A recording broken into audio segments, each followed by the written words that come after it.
Yan po mga idol, mga kapindot. So mag-alas 12 na, tanghalian na tayo. So nandito pa tayo sa parking sa labas, no?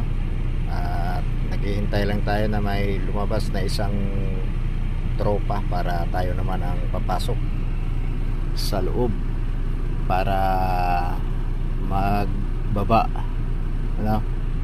Yan. Yun o, kanin namin nakabukas.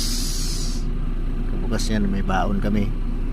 So yung helper ko nandun na sa sa guard para magpapirma or kinukuha yung resibo namin.